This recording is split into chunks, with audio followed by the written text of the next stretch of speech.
So this is you, and you're being hunted down for being one of the last masculine men left alive in year 2045. And you're about 10 seconds away from being blown up into pieces. Please.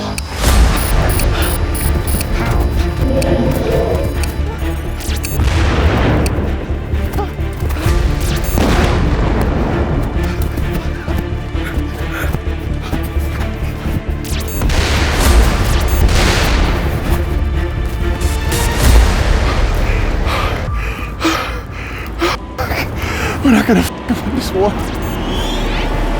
However, the war on masculinity doesn't look like this. I mean, at least not yet. Today, it looks a lot like this.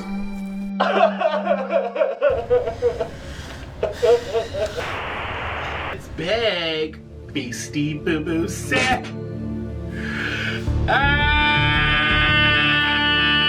I would just eat until I'm dead, probably. And video games are where I escape. I don't sleep! I eat like shit! I have no friends, no social life, and I'm f***ing miserable! He dedicates 8 hours a day role-playing as a toddler. What the f*** is this? That men can be vulnerable, that men can have feelings, that men can cry. So it's okay to be weak. So I just got back from walking one of my 𝗧𝗵𝗃𝗃s and I vlogged the whole thing for you guys. It was a rather short video. Good, that's enough. Are you... Is he serious? Do you think men are important? Like for what? We'll take a break. We'll be back.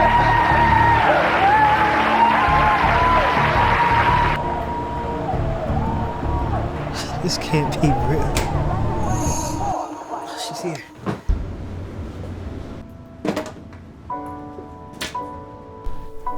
Well, it took you long enough. And I got the shows on Netflix laid out already. And we forgot to watch the episode of the Black Mirror yesterday. Can't believe you fell asleep. Look, And you said you wanted me to try the ice skating rink? Guess who got us 2 tickets tomorrow? You did? Of course you did. Look, we need to talk. What? You said you wanted me to try it? Oh, did you get into an argument with your parents again? No, why are you like this? Like what? Just everything. It's exhausting, okay? Ice rink, Netflix, my parents, it's too much. What do you mean? I'm your boyfriend. It's because I love you. And that's the problem. I don't feel this anymore. I feel guilty. Like every time I come here, it just makes me feel sick. You feel sick because I'm a good boyfriend? I don't get it, babe. I'm confused. What did I do? See, this is how you make me feel guilty. I'm tired of hiding it. I don't want to be in this relationship anymore. What? I stopped feeling the same way about us for a while now, and I just didn't know how to say it. And every time I would try to say it, you just come up with all these new things to try to keep me inside a relationship. One-sided, really? No, please. I literally forgot to get you something for your birthday, and you didn't even think twice about it. And now here you are doing all this, and it makes me feel horrible. Okay? I can't keep living like this. I want to be free and live again. I can't believe this. Please just tell me what I have to do to fix this. Maybe I can do a little less and not make you feel so guilty. Who even says that? Like, don't you have any respect for yourself? Like, okay, look. I need to live my own life. Things have changed. I've changed. I want to go out and explore and not feel like I have to hang out with you. You serious? Look, babe, I want to try new things. Like what? New dick? And what if I already found it? No, I'm sorry. Look, I don't want to talk about this anymore. You cheated?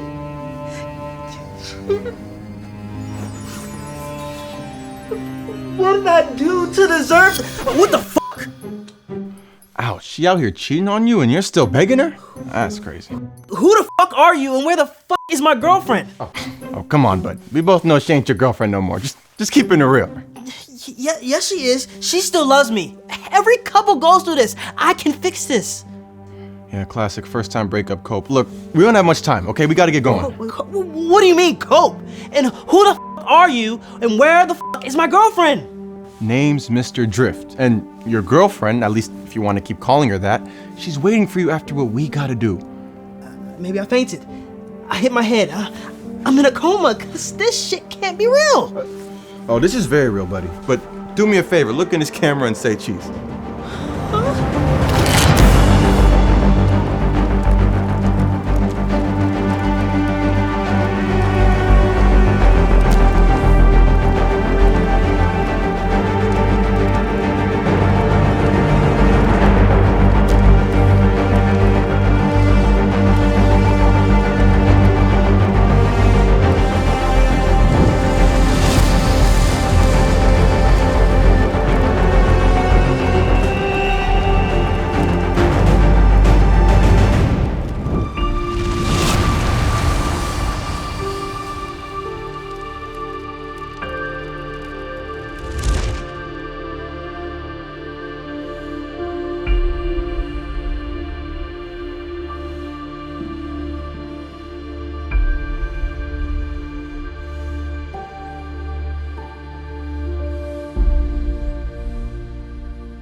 It's about time you woke up.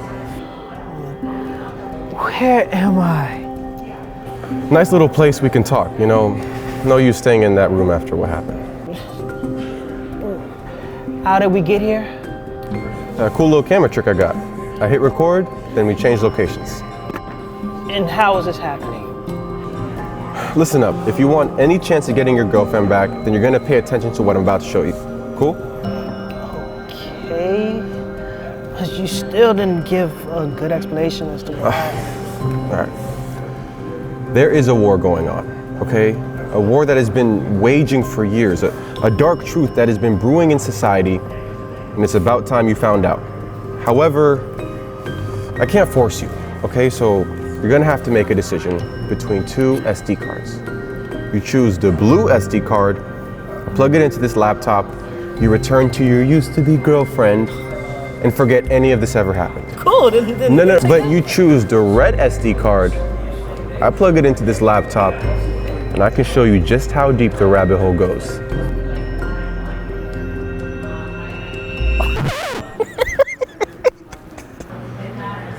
What? Way to totally rip off the Matrix. You couldn't be a little bit more creative? Man, whatever. All right, whatever. First of all, Morpheus clearly failed, and my organization is much newer, and we're better, and we're more efficient, but that's not the point, man. The point is, do you want to get your girlfriend back or not? I do. You do? Okay then, so red SD card it is. But she didn't tell me what's going on. Doesn't matter, you know why? I just plugged it in. I made a decision for you, it's too late. Now do me a favor, and pay attention to this video right here.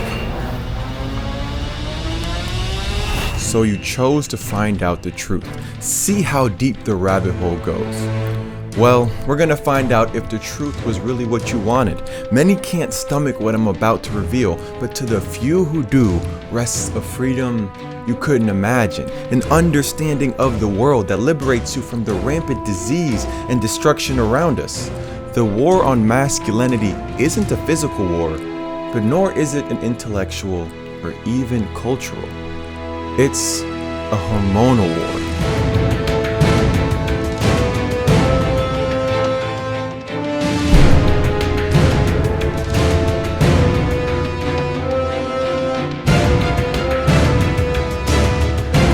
Testosterone, the principal male sex hormone, an androgen found in both male and females, but significantly more prevalent in men at 7 to 10 times the natural amount of females. A favorite in the bodybuilding community for its ability to increase muscle mass and strength. So much so, many go to the extent of injecting it in its synthetic form, steroids, despite legal and health repercussions. However, that's probably all you know. about testosterone.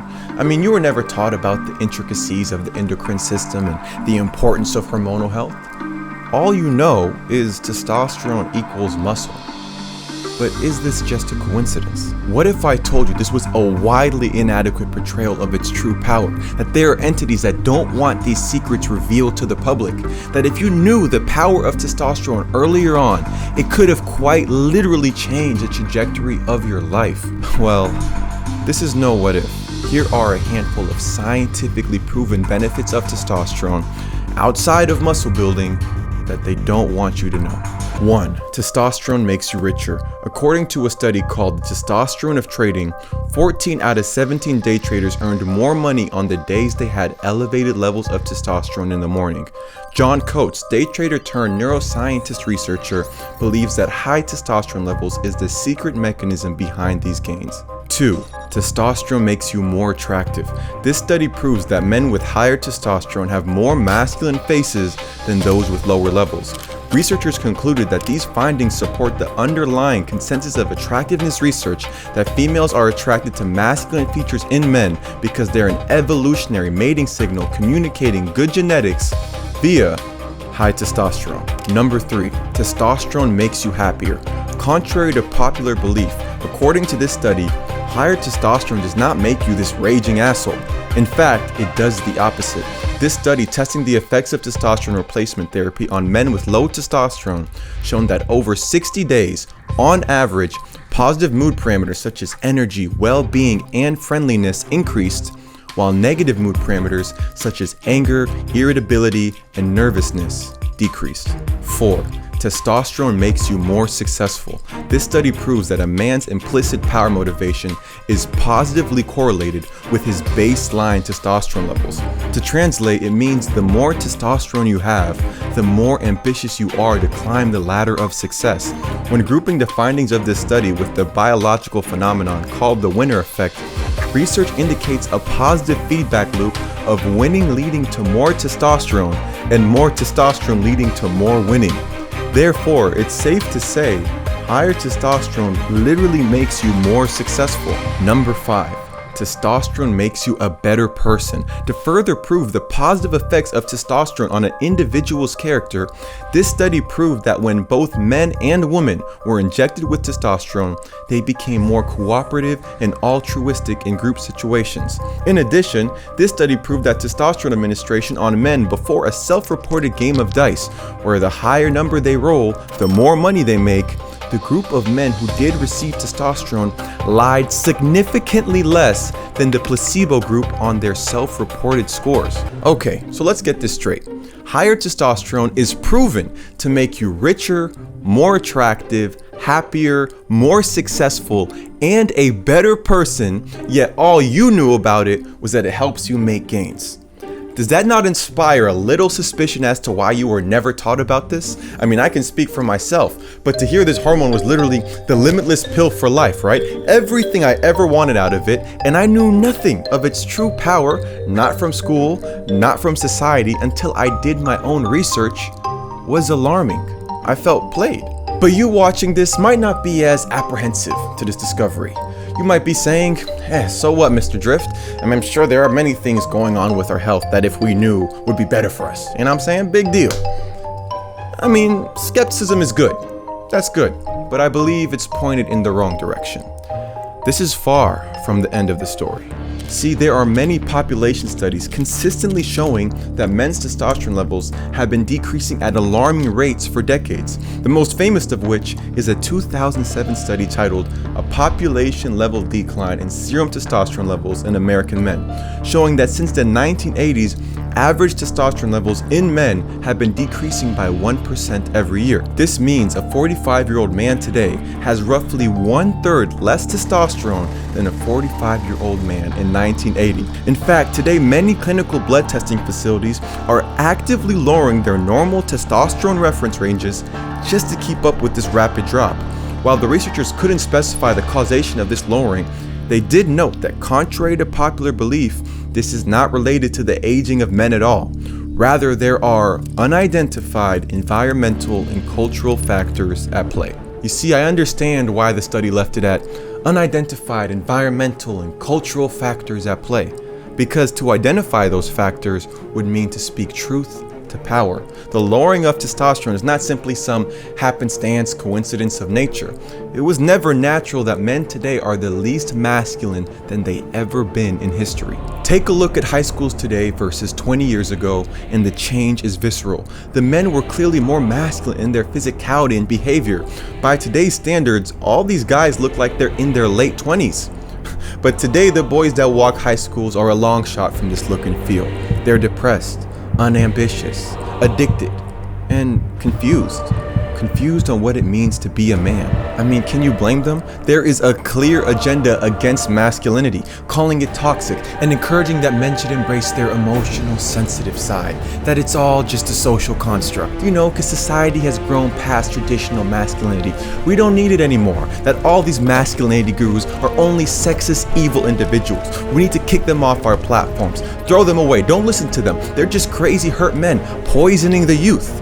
And testosterone, well, that's just a toxin in our system.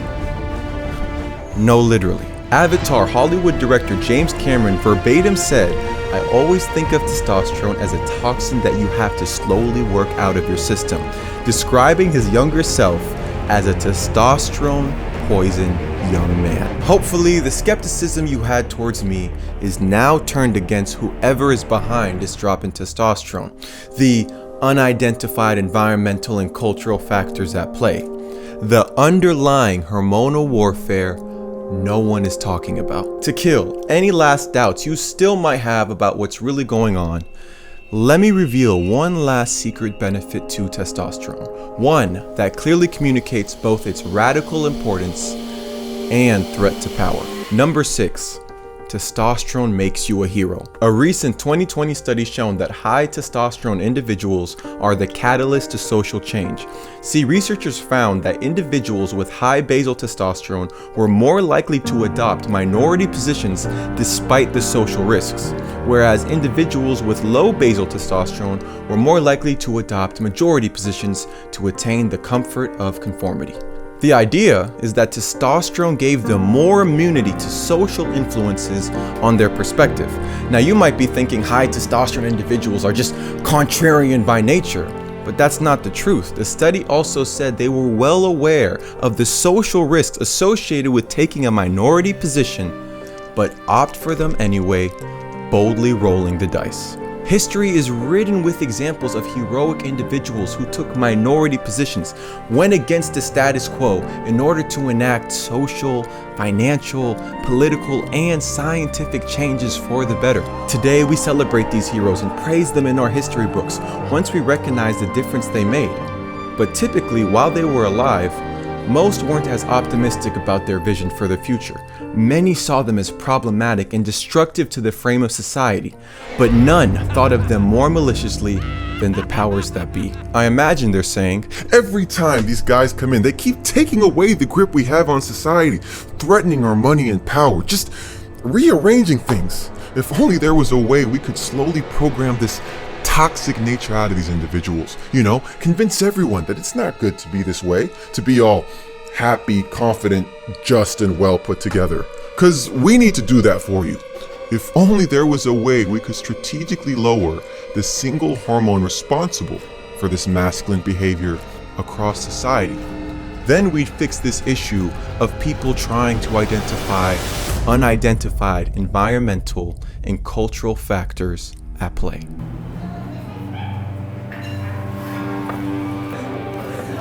This is insane. Yeah. I can't believe this is happening. Why isn't anyone talking about this? How can you talk about what you can't see? And even if you were to go ahead and explain it to them, rationalize everything, who would be courageous enough to say something if the hormone fueling that side of them is being repressed? I don't get it. To what end? Who's behind this? Careful, man. I mean, you're getting a bit loud, man. No, I knew those beta guys would ruin everything. I knew it. Take it easy, bro. What if I have low testosterone too? Maybe that contributed to me losing her attraction. Relax. Oh man, no. Relax. Who is behind this? Why aren't you telling me any? What? Why aren't I telling you what? Come on, spit it out.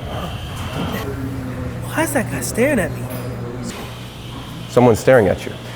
Yeah, over there.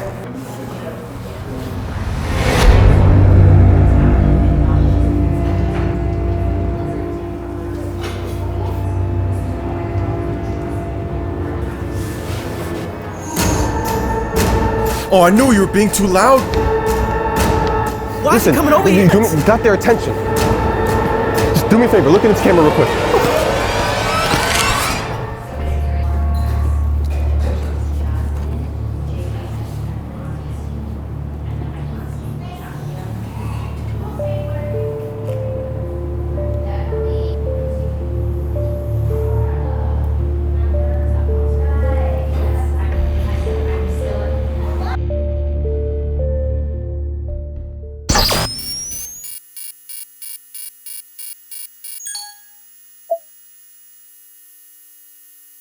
Hey. Hey you. Yes, you watching this video. I work for Mr. Drift. We come from a very grim future. Everything that's happening is going according to plan. Even you watching this video. You play a very important role, but I can't disclose how now. All I can say is Mr. Drift has a big announcement at the end of the Moviementary.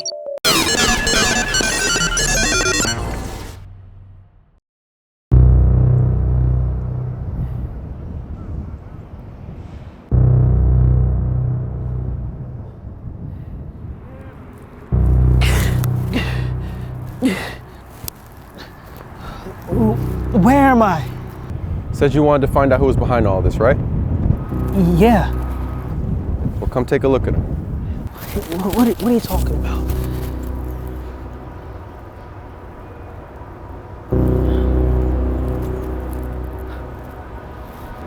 A factory? Look, we're running out of time. Okay, they're clearly coming after us, and you still have a lot more to learn. Wait, who was that guy, and why was he chasing us? I didn't sign up for this.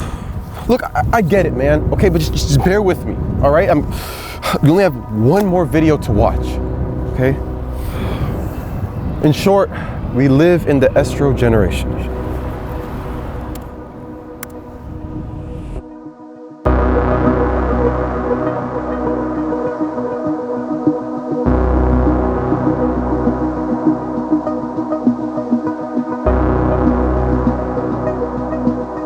Estrogen, the female counterpart to testosterone. Just like men have significantly more testosterone than women do, which is responsible for their masculine development, women have significantly more estrogen than men do, which is responsible for their feminine development.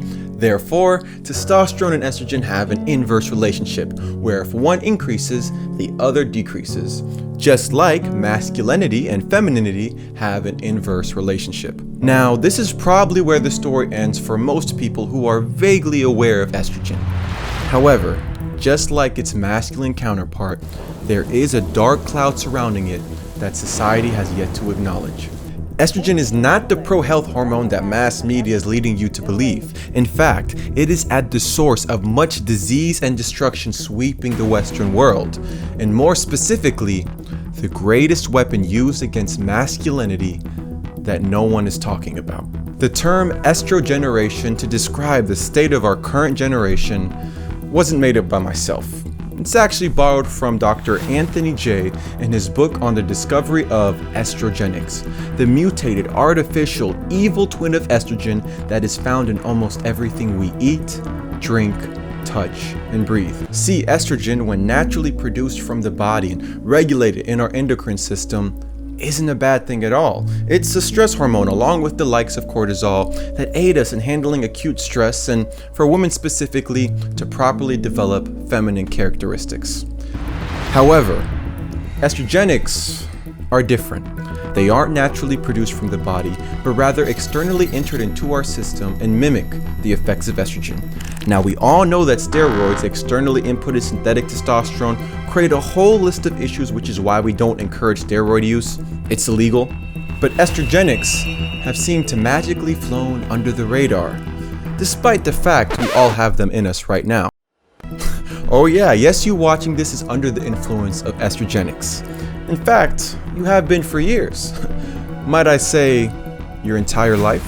Let's put this to the test. I'm gonna take you through what Dr. J calls the ill reproductive system 10 list. In short, the IRS 10 list. It lists the top sources of estrogenics, and you'll tell me if you've been exposed to only 4 of the 10, not even all of them. Deal?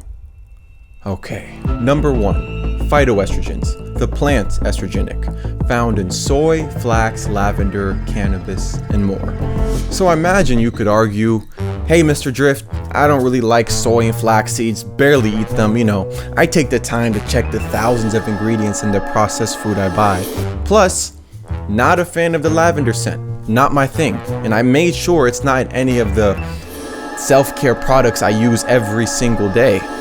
Finally, right, I was never a weed smoker, never even tried it once.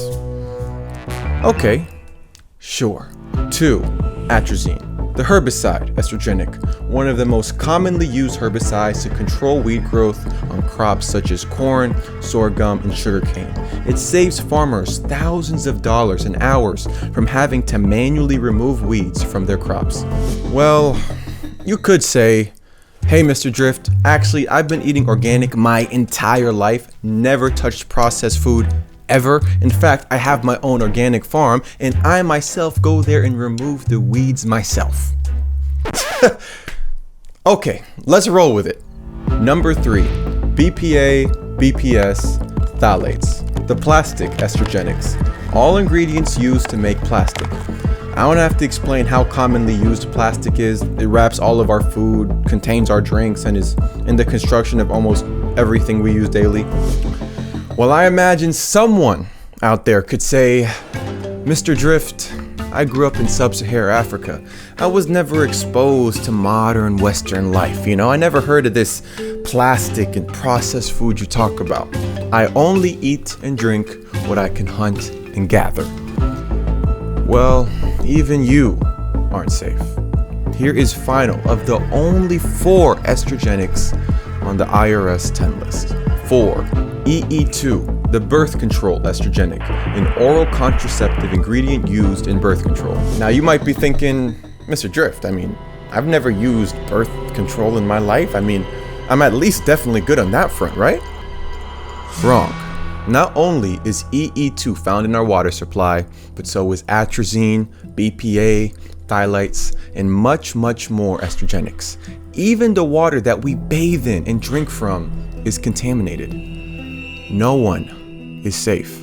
Now remember, this was only 4 out of 10 from the IRS 10 list, but some notable others are parabens in the fragrances that we spray on ourselves, and it's in the sunscreen and soap through these ingredients. Estrogenics have practically been in your system since you were born, and you've never strayed away from it. What do you think are the consequences of men being born into a world where every day they're surrounded by estrogenics? Why is there such a contrast in culture and values between the modernized Western world and the rest of the world on the topic of masculinity? The answer is America's leading the charge in the estro generation, where by scientific terms, we're suffering from demasculinization. Dr. J wrote the book Estrogeneration as a whistleblower after researching the effects of estrogenics. See, in the US, most of the money that goes into scientific research at universities originates from corporations and grants from the US government. Therefore, most researchers must investigate something that aligns with the interest of these powerful organizations. No money equals no research. So because money is such a tremendous stressor on these researchers, they're hungry to make a portfolio of scientific research. They'll take on just about anything they can get and interpret the results of their studies in favor of the organizations funding them. Now let's consider how lucrative items such as soy, plastics, weed killers, and other estrogenics are. How much cheaper and more efficient they make processes for businesses.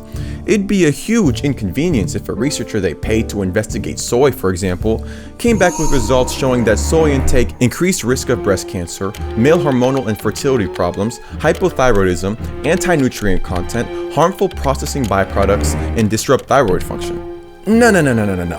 That wouldn't be a good thing at all. So let's never acknowledge this 2014 overview research study on soy. And instead, the next year, let's have a study reporting that soy is somewhat effective in preserving the bones of postmenopausal women. In addition, let's include an advisory board member of 𝗧𝗵𝗲𝗏, the maker of Soy Joy energy bars, to be one of the authors of the study, despite the fact there's a clear conflict of interest. You see, but this is only one of many studies that have been exposed for clear conflicts of interest and disingenuous interpretation. Dr. Marian Nestle, a professor at New York University, PhD in molecular biology, and chair of the Department of Nutrition, Food Studies, and Public Health for 15 years, reported that after actively collecting professional scientific studies that include conspicuous conflicts of interest, she found that out of 168 corporate-funded studies, only 12 reported anything remotely unfavorable about what they funded the study on.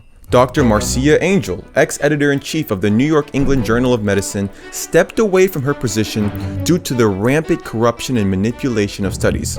In her own words, she said, "I witnessed firsthand the influence of the industry on medical research during my 2 decades at the New England Journal of Medicine. The staple of the journal is research about causes of and treatments for disease. Increasingly, this work is sponsored by drug companies. I saw companies begin to exercise a level of control over the way research is done that was unheard of when I first came to the journal, and the aim was clear: to load the dice to make sure their products looked good." You see, but Dr. J fortunately went to Ave Maria University, a small private university founded by philanthropist entrepreneur Thomas Monaghan, where most of the research they did wasn't funded from corporations or grants from the government.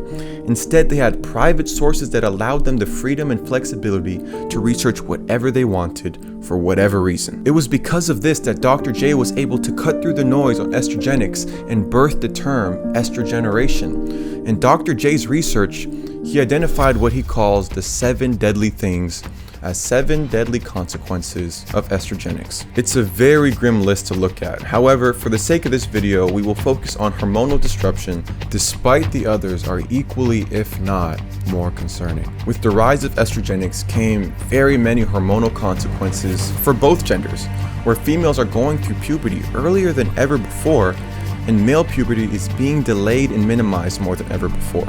Dr. J argues that this contributes to the recent demonization of traditional masculinity in our culture. Through his research, he found studies too that examined the effects of estrogenics on different male fish, amphibians, and mammals, and it all reported that it demasculinized the males. And by demasculinize, I literally mean it's shrinking their testes, reversing male development, and forever damaging their reproductive systems. In fact, the 2 studies that reported the negative hormonal effects of estrogenics were used to ban some estrogenic substances from their respective countries. But the US seems to have a blind eye to this issue. An interesting note Dr. J makes about estrogenics too are that estrogenics both are stored in our fat and stimulate fat growth. Hence the estrogenic paradox, hence the obesity epidemic in the US, hence the first of the deadly sins, fat gains. But if you pair this with hormonal disruption, and now go to any self-improvement/fitness channel on YouTube, and you'll see that dealing with gynecomastia, aka man boobs, is a popular video topic. Heck, even I made a video about this because it used to be one of my biggest insecurities growing up. This study demonstrates that the rise of gyno for over the last 20 years can be rooted in the indigenous or exogenous sex steroid environment changing, aka estrogenics or endocrine disrupting chemicals. Now pair this with the fact that estrogenics also block testosterone receptors from working. Remember, the single hormone that makes men stronger, happier, more successful, more attractive, and even richer. Then replace it with the artificial hormone that does the exact opposite of all of this. And alas, we're here. Take a look at the state of masculinity. Men are struggling with infertility, motivation, identity, confidence, and physique issues, with every figure that fights at their corner being extremely persecuted from not only the general public, but the powers that be. We celebrate everything that goes against masculinity and demonize what little is left of it in our estro generation. A generation of men and women that are getting sicker and softer with no means of seeing what's affecting them, despite the fact it's in almost everything we eat, drink, touch, and breathe. To drill home the gravity of the situation, I'll end with a block quote from a Taiwanese research journal talking about phthalates. an estrogenic from the IRS 10 list. Studies have suggested associations between phthalate exposure and shorter gestational age, shorter anogenital distance, shorter penis, incomplete testicular descent, sex hormone altercation, precocious puberty, pubertal gynecomastia, premature 𝗧𝗵𝗲𝗏, rhinitis, eczema, asthma, low birth weight, ADHD, low intelligent quotient, thyroid hormone altercation, and hypospadias in infants and children. Furthermore, many studies have suggested associations between phthalate exposure and increased sperm DNA damage, decreased proportion of sperm with normal morphology, decreased sperm concentration, decreased sperm morphology, sex hormone altercation, decreased pulmonary function, endometriosis, uterine leiomyomas, breast cancer, obesity, hypoprolactinemia, and thyroid hormone altercation in adults. So we're f***ed. Well, not exactly. Look, there's still a chance to save everyone and change the tide. Okay, so your jacket says entrepreneur. What does that mean? No, exactly. This is part of the solution. Don't you get it? I want you to become a contentpreneur. Learn the art of storytelling and spread these ideas to the world. This is how we win. This is how we're gonna win the war. I knew it. You're just using me to spread your stupid message. No, man. I don't care about this entrepreneur, extra generation bullshit. Fuck, man. I just want to go home. Just hear me out, man. Look, you have so much potential. Oh, shit.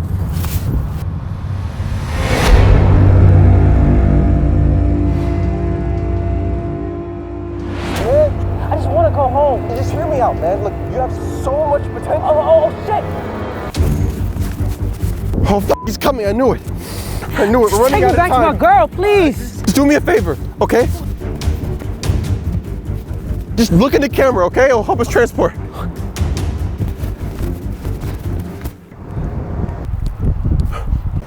What's happening? Fuck, I'm running out of power. Out of power? Wait. It's a little bit too early for this, but... What are you talking about? It's our only chance of winning. What? Do me a favor, okay? Take this. What is that? Take it, trust me. It's gonna awaken your testosterone production and lower your estrogens, all right? Just take it, come on. Okay. All right, good. Now grab the camera. Come on. What do you want me to do with it? Point it at us and think of a place you want to transport us, and I promise we'll transport. Listen, you gotta do it. I can't do it anymore. Fine.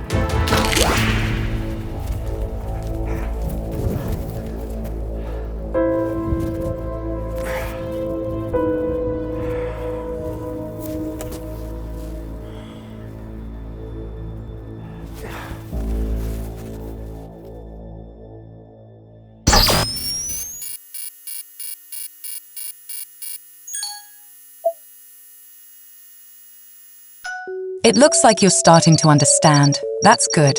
This is what Mr. Drift intended, but as you can see, there are entities that don't want this to happen. Powerful entities, but no entity is more powerful than people coming together. We understand this, and will use it to prevent what will happen. Our organization is undergoing a restructuring process due to the timeline we're in. Mr. Drift's big announcement at the end of the Moviementary relates to this. Don't forget to stick around till then.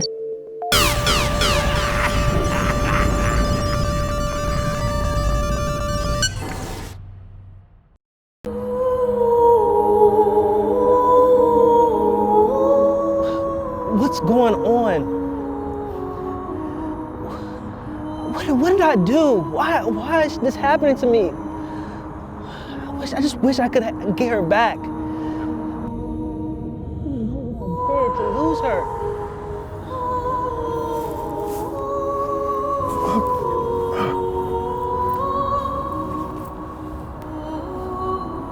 Oh, of course. Not surprised you took us here. Can't get your mind off of her, huh? Yeah. This is the place we first kissed. I know. How the f did you know that? And what the f did you make me take? Look, I have one final video to show you, and it'll wrap all of this together, okay? And I promise after that, I'll tell you what you need to say to get your girlfriend back, and you guys can live happily ever after. Deal? Fine. But how the f did you know that this is the place we first kissed? Yeah, I know. Just watch this final video, come on.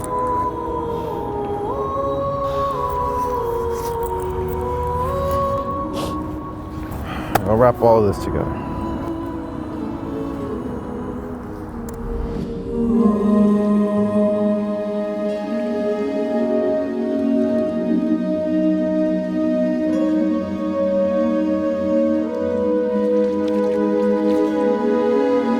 What is the solution? Hormonal warfare has been taking place for decades without the notice of the public, and it seems the side against masculinity won. We live in the estro generation. Estrogenics are sweeping society at a level that is practically unavoidable. Testosterone is continuing to dip into all-time lows. What some scientists are predicting could be 100% male infertility, ending the human race, and our culture reinforces all of this. What could be the one thing to not only save masculinity, but a society that is clearly getting sicker and softer? Nutrition. It might seem obvious at first, but the saying that we are what we eat couldn't be any more true than in today's age. And if we can change that, what we eat, we can win this war. The goal is to fuel our testosterone production processes naturally in an environment where estrogenics are weaponized against us. However, the key is reverse engineering what was used against us and doing the opposite. Estrogenics are externally entered estrogen mimics that mess up our hormonal balance. Therefore, the opposite would be internally produced natural testosterone that promotes hormonal balance. Estrogenics enter our system through the use of unnatural processed food sources and products. Therefore, to increase our natural testosterone production, we need to return to organic natural foods and products. By changing what we input in our system, we can not only change our hormonal state, but even our overall health. The source which organic foods work in not only increasing our natural testosterone production, but restoring us to optimal health without the need of invasive medical intervention and medication is through micronutrients. Micronutrients is why food is healthy.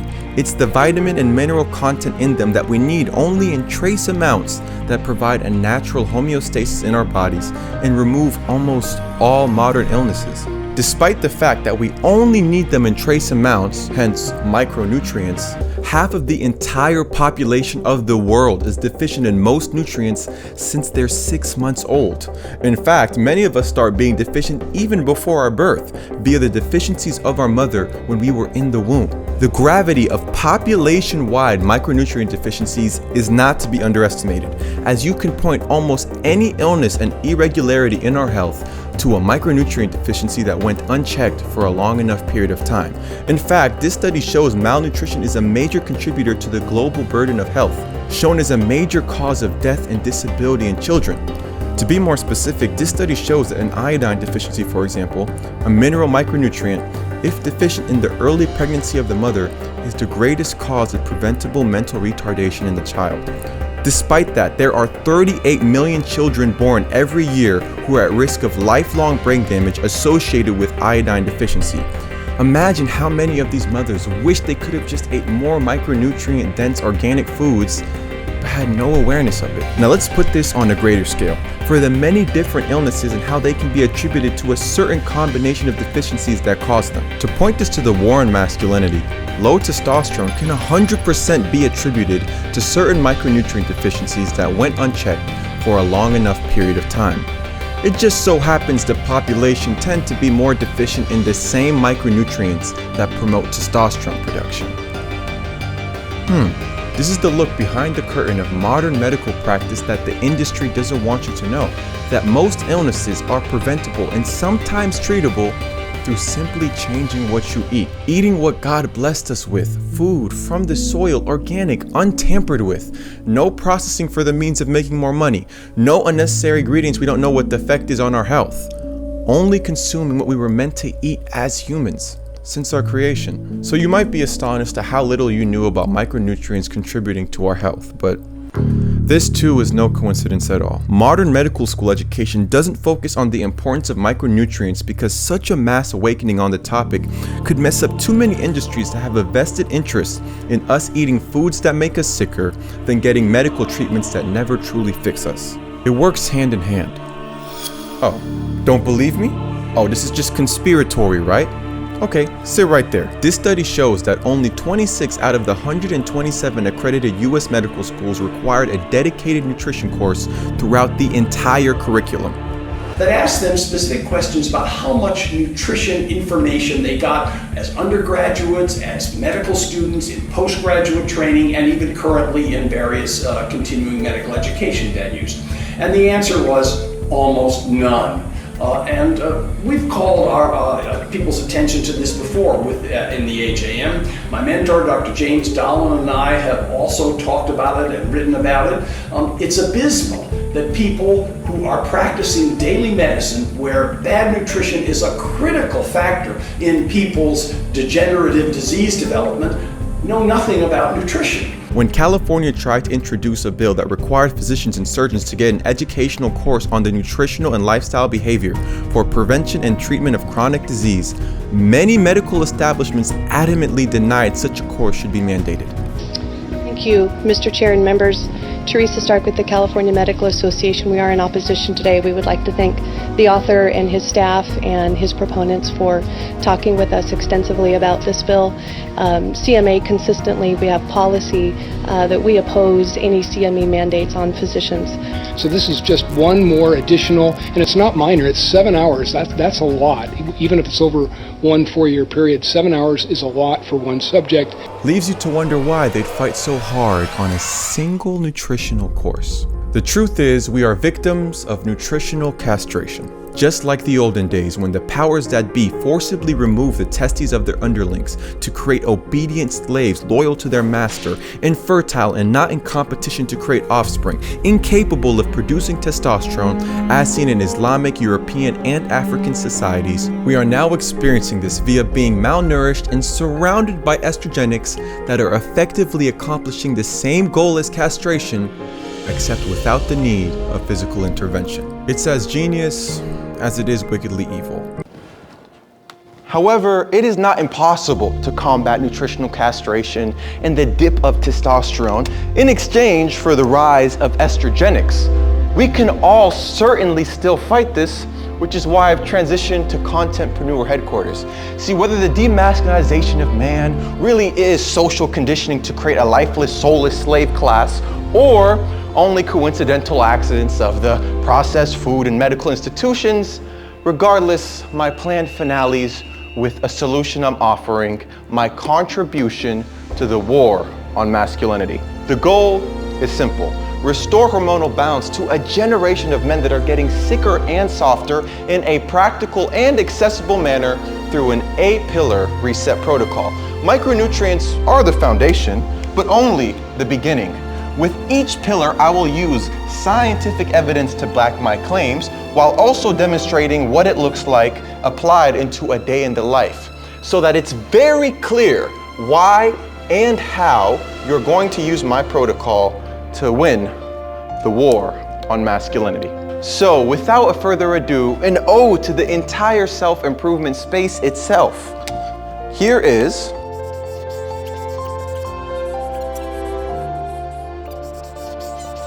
Drift's 8-pillar masculine reset protocol. In short, you know, Drift's masculine reset. All right, let's get into it.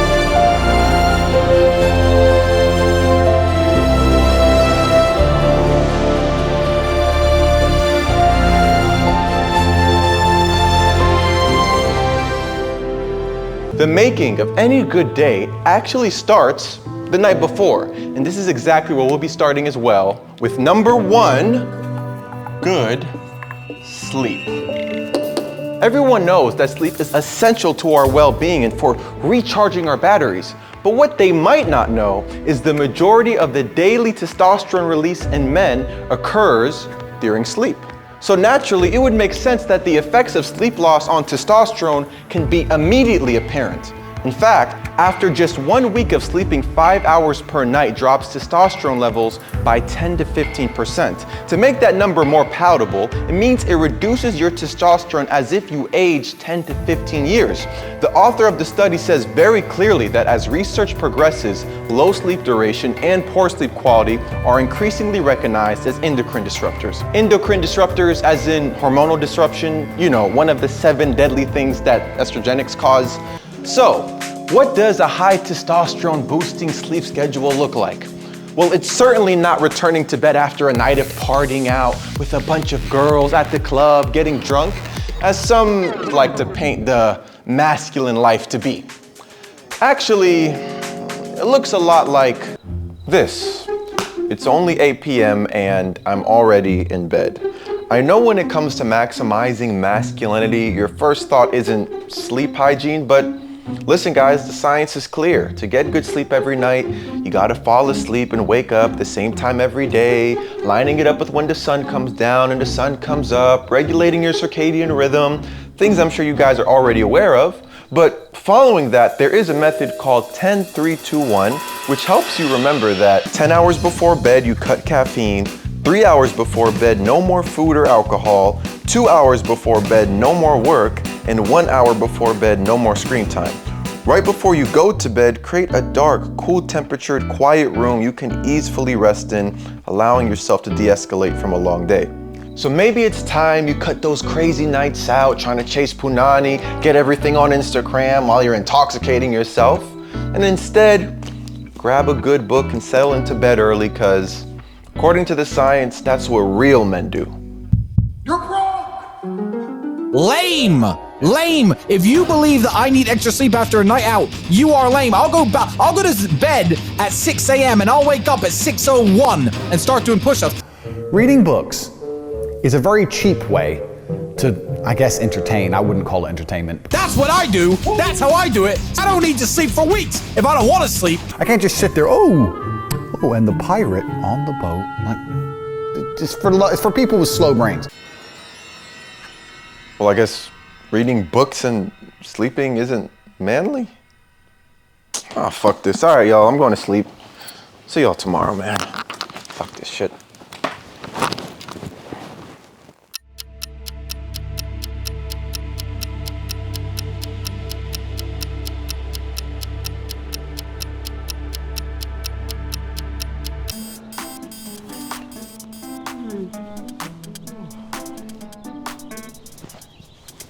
Oh, and you might be wondering, how do I know I got a high testosterone boosting sleep?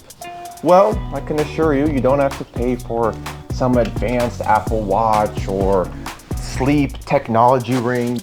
There is a way, nature has its mechanisms to let us know that we've done a lot of testosterone boosting overnight. Something that's natural, nothing to be ashamed of. I think it's just better if I show you than tell you. Let me just sometimes there's just a clear sign when you wake up, yeah. And you might also be wondering now, is it really that big? I mean, are you really got it like that? Answer to that question is, listen guys, I mean, I like to invest in technology that helps me sometimes. I know 10-3-2-1 method, I bring technology to the bed. I like to listen to music as I sleep. But yes, answer your question, I do have a pretty big Bluetooth speaker. Anyways, it's time to get started with my day. You're a pretty chill guy when you're not being all serious and stuff. I mean, yeah, this is the old me before it all happened. See, there you go again. Always saying some mystic stuff without explaining it. Just loosen up, man. Man, you have everyone you love disappear and then expect to be all happy-go-lucky. Okay, just give me a break. I'm sorry, I didn't... No, don't be sorry. Okay, I shouldn't expect you to understand. Look, just do me a favor and finish up this chapter for me. I know it's been a long one, but we have a lot at stake and they're coming after us. Just, please, let's just finish this up.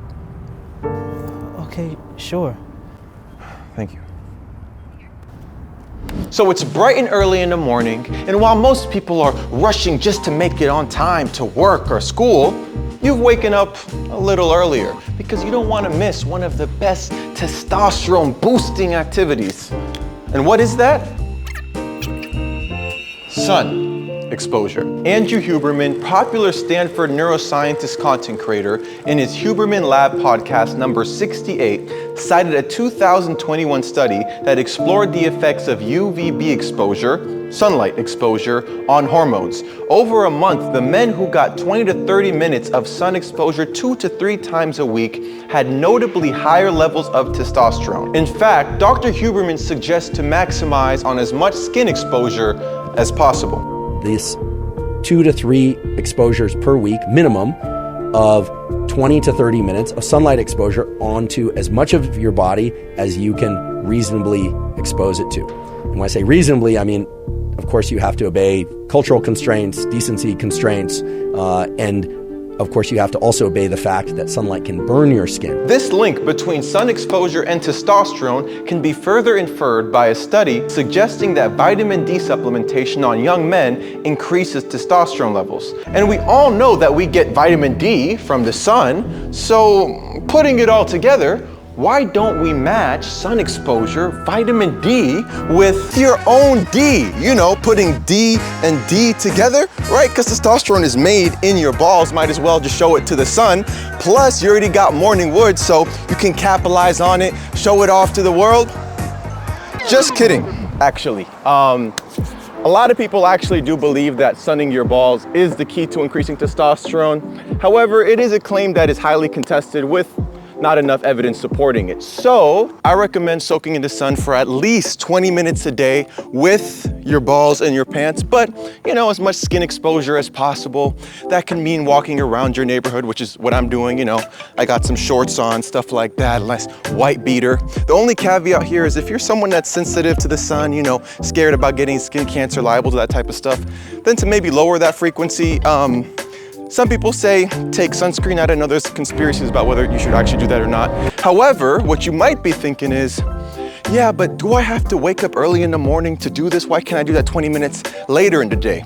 Well, Dr. Huberman also states that there are literally hundreds, if not thousands, of quality peer-reviewed papers showing that light viewing early in the day is the most powerful stimulus for wakefulness throughout the day, and it has a powerful positive impact on your ability to fall and stay asleep at night.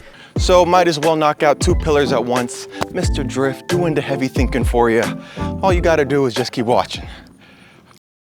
So you've gotten a good night's sleep and soaked in the sun, you know, a great start to your day, but then it hits you.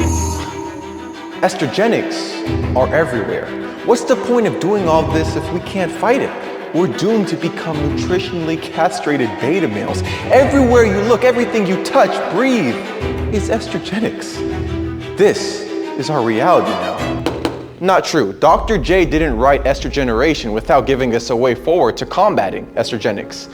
The key is to understand that there's no such thing as estrogenic elimination. Even the polar bears in northern Alaska can't fully eliminate estrogenics. There is only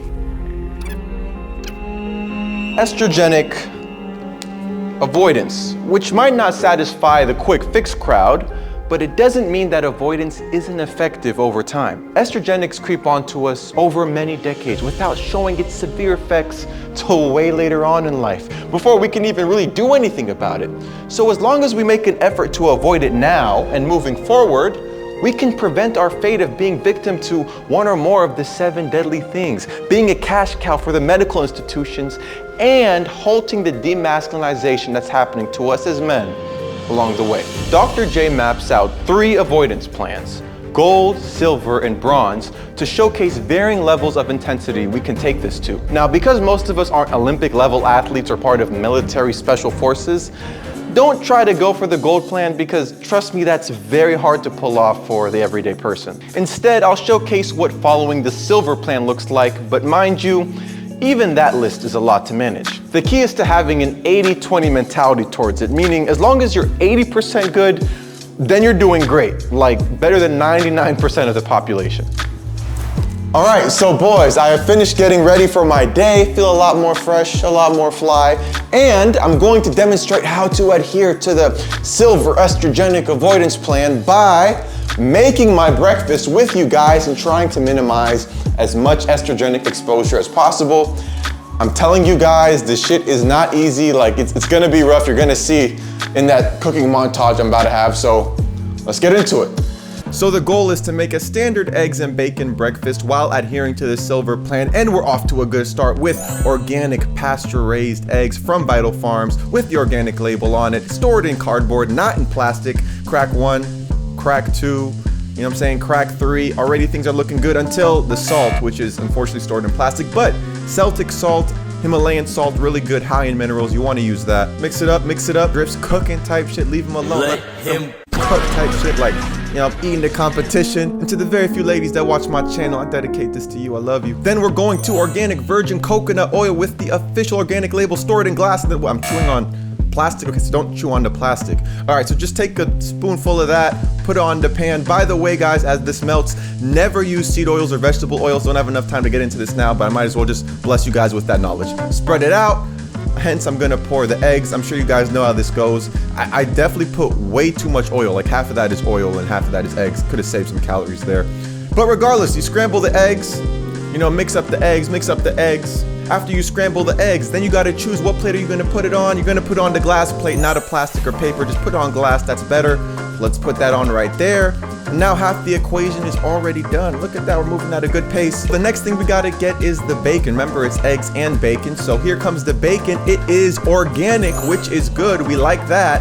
However, it's stored in plastic. So also we're gonna cook this in butter just to switch it up. And this is good, not stored in plastic, grass-fed. Put that on top of the pan. Let that melt. 3 eggs, you might as well put 3 pieces of bacon. Let that cook. It takes a long time for bacon to cook. Like, I don't know why it takes so long. Once the bacon is done, you're gonna set that aside on some papers, let it dry, let all that oil kind of go away so it can be nice and crispy. And then we add it to the plate and we're done. Well, I have more space, so what can I add? Oh, I know, testicles. Just kidding, guys. These are organic golden kiwis. Really good stuff. So remove those little plastic labels. By the way, guys, if you eat 2 kiwis a day, it helps you sleep better. There's evidence supporting that, you know. Again, doing heaven thinking for you. Let's add that to the final plate, and I think we're done. All right, fuck, I dropped that. Okay, and we're supposed to be done, but I do want to add some syrup on the eggs. It's organic, but it's in plastic, so forget it. I'm just gonna add it. Let's make it a little bit more sweet, you know, a little bit more tasty. Can't be perfect, right? Finally, we gotta get our drink, which is glass sparkling mineral water, not plastic. And we are finally done. Chef Drift with an anti-estrogenic breakfast. All right, boys, and we're done. I got my breakfast, and I'm sure you guys saw how unrealistic it is to 100% comply with the estrogenic silver plan, avoidance plan.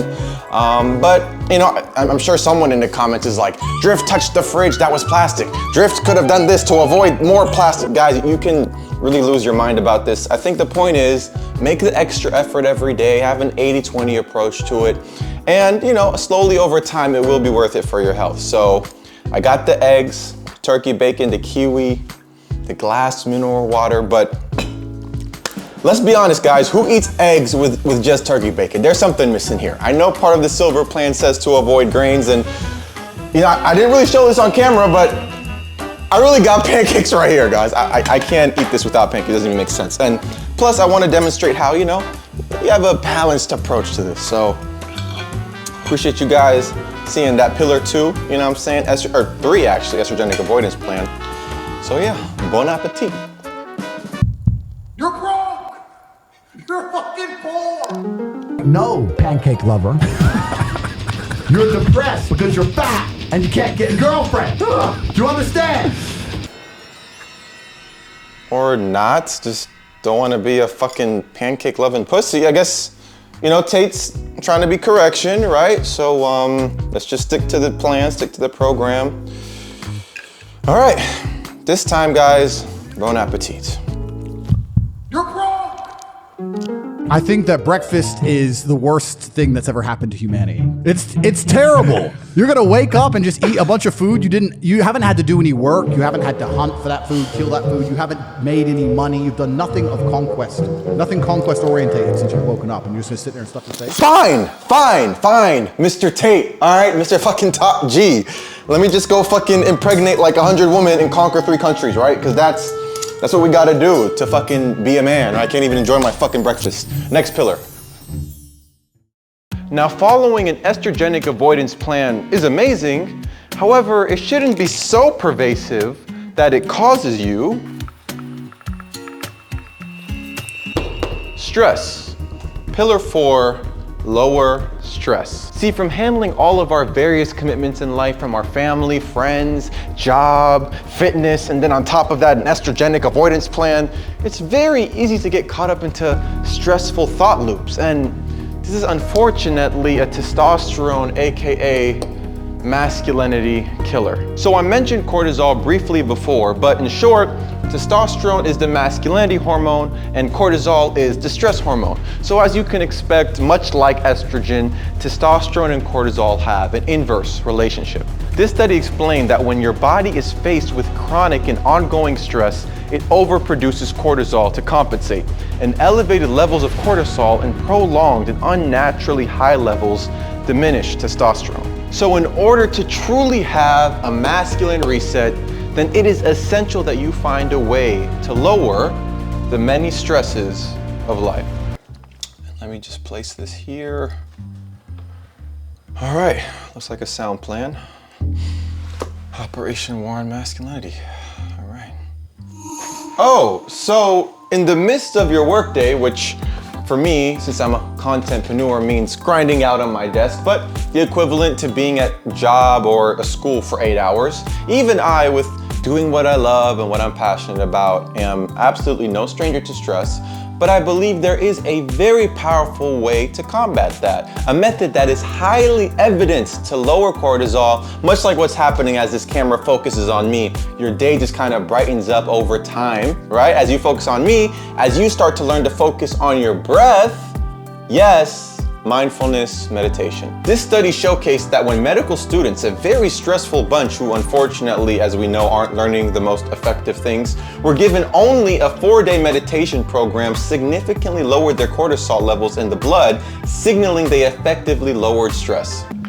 So I recommend taking at least 10 to 20 minutes within your workday. I mean, if you're at a job, then within your lunch break, just go to your car. If you're at school, raise your hand for a bathroom break and sit down so you can mindfully meditate, de-escalate, and lower what is the stresses of managing, our 100 commitments in life. So how do I mindfully meditate? Well, for me, I like to do it on my meditation pouch right here, but it's pretty simple, right? You just close your eyes and focus on your breaths. That is the key. Close your eyes, focus on your breaths.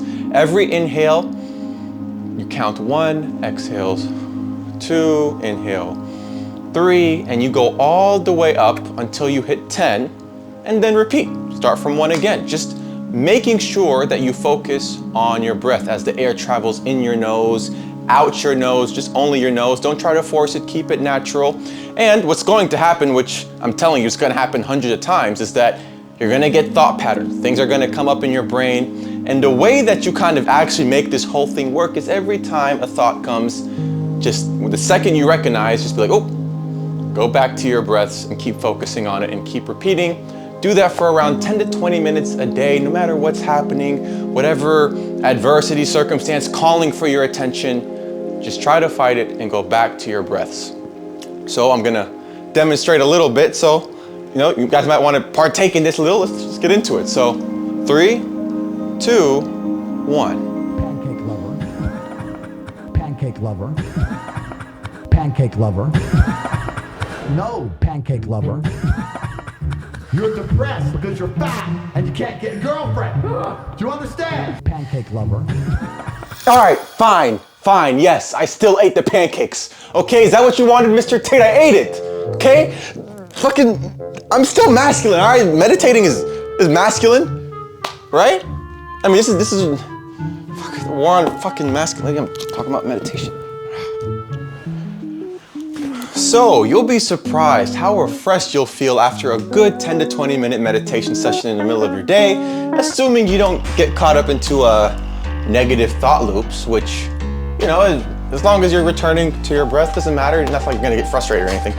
Anyways, the greatest benefit of meditation, though, actually happens after 2 or more months of practice, since Harvard researchers found that that's when our brains start restructuring to have more volume towards the regions associated with memory, learning, emotional control, self-awareness, and perspective. All right, boys, so I got some more grinding to do, some more deep work hours to put in. The war on masculinity isn't gonna save itself. You know what I'm saying? Mr. Drift gotta come and get this done. So I'm gonna catch y'all later, all right, boys?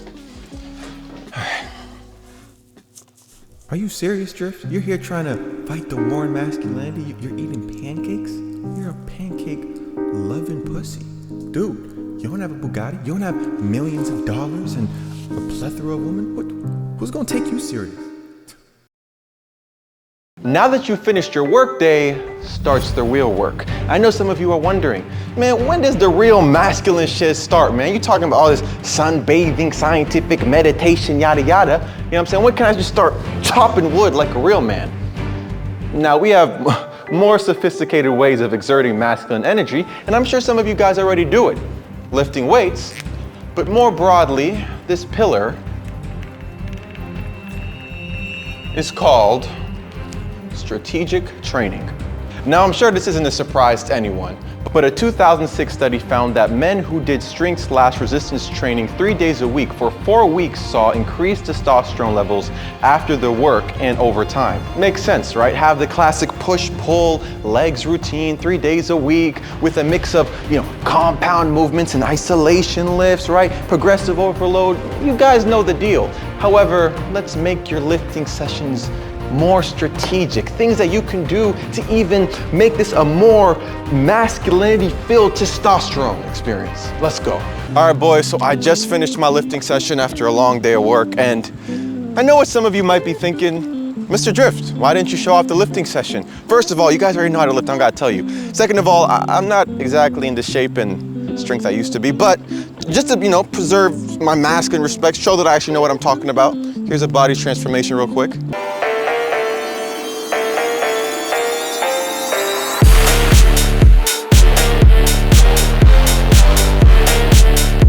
See, I told y'all doubted me. I know what I'm doing with this bodybuilding stuff. I mean, hey, it's one of the most masculine things you can do.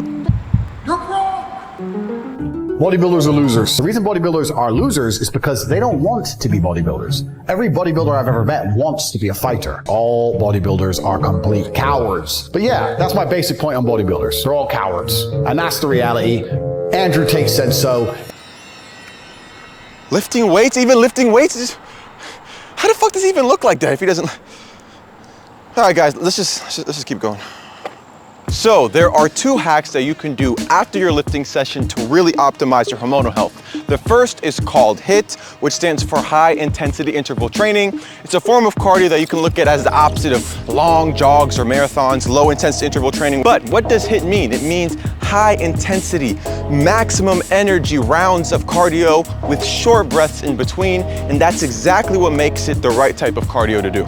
This study demonstrates that after 30 healthy men took an 8-week HIIT training program, not only were there statistically significant increases in testosterone, proving that HIIT is one of the most effective styles of training to increase testosterone, but also cortisol somewhat dropped throughout the course of the program. So if you're thinking of adopting HIIT into your training regimen, experts suggest a 1-to-1 work-to-rest ratio, which means 60 seconds of intense training followed by 60 seconds of rest, and then do it for 8 to 12 intervals. So I like to do high intensity interval training on a track field, but really you can do it anywhere on any machine.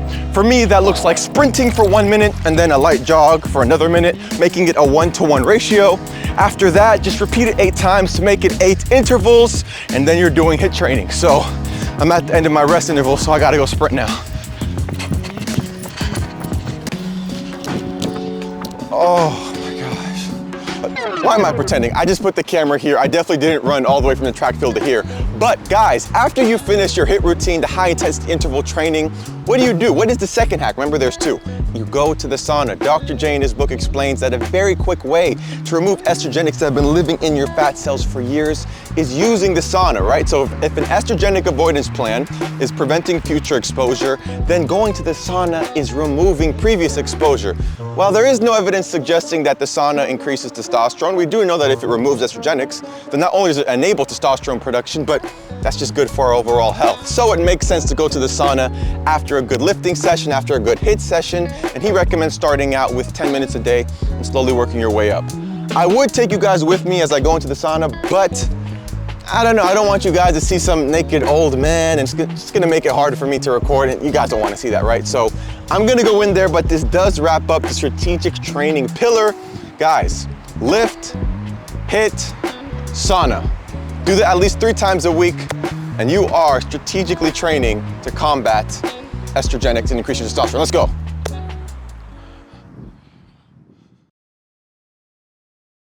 We're nearing the end of this day, and with the changes you've made, you can assure huge hormonal shifts for the better are being made. But in order to make this a lasting change, we need to address micronutrients, the foundation, what you put into your mouth with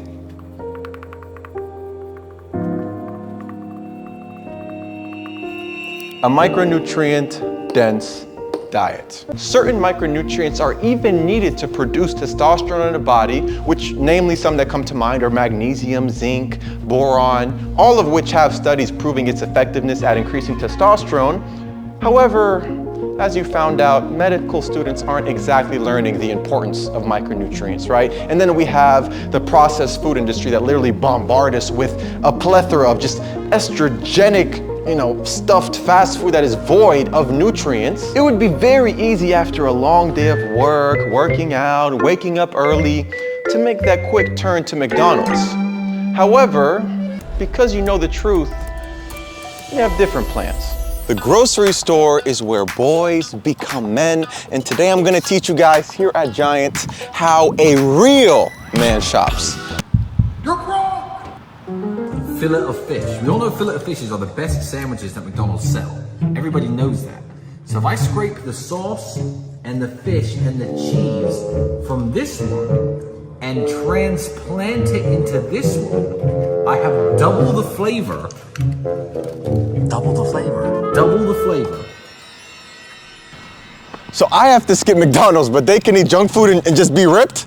All right, whatever. Fuck it, it's just not fair. Let's just go. So the strategy is simple. Make sure that you only shop at the perimeter. It's called perimeter shopping. Basically, you'll find the freshest whole foods around the perimeter of the grocery store. Just treat the aisles in the middle like the devil and you're good. On top of that, other things to remember are only buy things that are labeled organic. Make sure you're adhering to your estrogenic avoidance plan. And finally, on top of that, a basic 30-30-40 macronutrient split is good for hormonal optimization. And with that, you're eating a high testosterone diet. So without further ado, let's shop. So we're going to start in the fruits and vegetables section, which lucky for us, they put a big organic sign telling me where to go. So I decided to pick up peaches because not only do I like what the emoji represents, I like the fruit.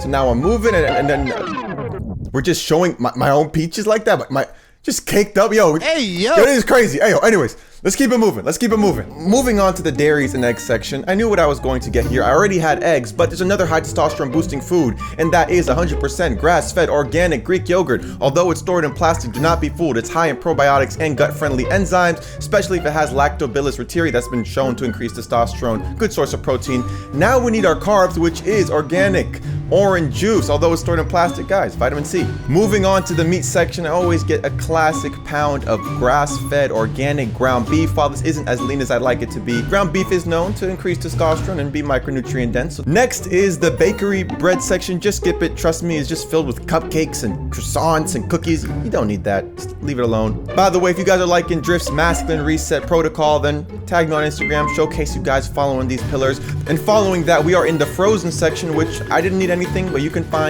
frozen fruits, frozen veggies. Maybe you want to make a smoothie. Might be good for that. All right, guys, so here's a really quick caveat. Some grocery stores have like a natural aisle. That's the only aisle you can go to get some, I don't know, packaged stuff. So let's go look at that real quick. So we're gonna speed run this. Bone broth is really good for your gut health, high in protein. Next, if you want to get a grain, organic basmati rice, I heard is actually good. Glass coconut oil and glassed orange juice. So I'm actually gonna put this and put back that plastic one. And finally, my choice sweet is organic dark chocolate, rich in antioxidants, has magnesium and zinc, both good for testosterone. And we're done. We did it. Guys, it wasn't that bad at all. All right, boys, we have finished up, and I've proved that at any grocery store you can find organic, micronutrient-dense foods. I got me that enough that can, last me for the rest of this week, and $25, not too bad. By the way, pro tip, this is one of the most highly estrogenic things ever, receipts, so don't be touching that too much. But guys, we did it. We're done with this pillar. I think we're good. Keep moving.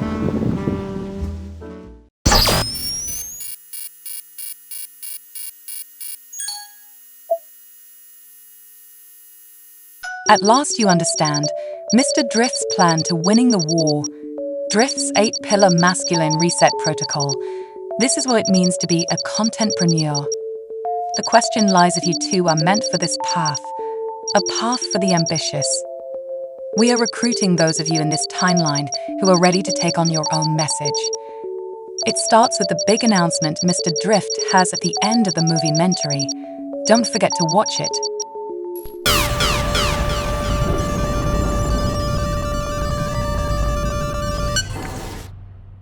So, it's been a long day, and this is the first time you actually have some downtime, and you're starting to make leaps to change your hormonal health. You deserve to relax. And then the temptation starts. It'll only take a few minutes. No one has to know. You deserve to de-escalate a little bit. Lower stress is a pillar, right? This is probably where most young men are going to fail. They can get good sleep, be in the sun, attempt to avoid estrogenics, lower their stress, meditate, train, eat healthy, but ask them to deny their own sexual urge to release their seed. And they lose. How convenient for the adult film industry. But don't worry, the seventh pillar is going to be sexual discipline.